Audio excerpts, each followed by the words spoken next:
आपने सिर्फ सूरतुल कौसर पढ़नी है और परी आपकी आंखों के सामने होगी। नाज़रीन इकराम, सिर्फ सूरतुल कौसर पढ़े हैं और परी आपके गुलाम आपकी हर तरह की जायज़ नाजायज़ ख्वाहिशात को पूरा करेगी। जो भी आप बोलेंगे वो सिर्फ पलक झपकते ही आपकी बात मानेगी और जो बोलोगे वो ही करेगी।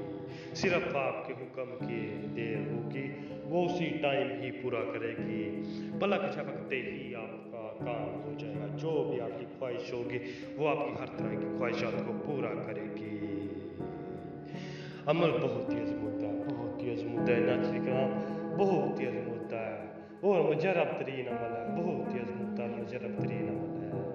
आप इस अमल को लाज़मी कीजिएगा, इंशाअल्लाह आपको कामयाबी होगी, इंशाअल्लाह। आप ये अमल कर सकते हैं, आपको मेरी तरफ से इजाज़त है।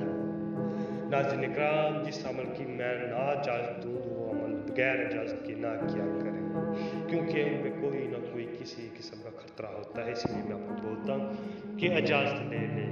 इजाज़त का इसलिए बोलता हूँ कि आप इजाज़त ले लेंगे तो आपको किसी किस्म का भी नुकसान नहीं होगा।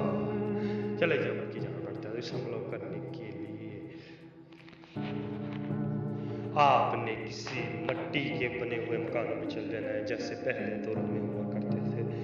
कई जगह पे आप भी हैं, वहाँ पे आपने चल जाना है और याद रखें उनके ऊपर छत ना हो, उसकी चार दीवारी हो, कच्चे मिट्टी के बने हुए मकानों की चार दीवारी हो, उसके अंदर आपने बैठ जाना। उसके अंदर बैठ के आपने नीचे बैठ के आपने एक दारा लगा लेना। दारा लगा के उसके अंदर आपने सूरतुल कौसर पढ़ने लग जाना। सिर्फ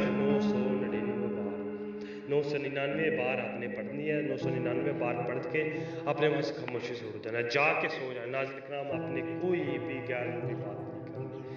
आप बात कर सकते हैं लेकिन कोई भी गैर ज़रूरी बात नहीं करनी। आप सो जाएंगे तो इंशाअल्लाह परी की हाज़िरी होगी, वो नेक परी होगी।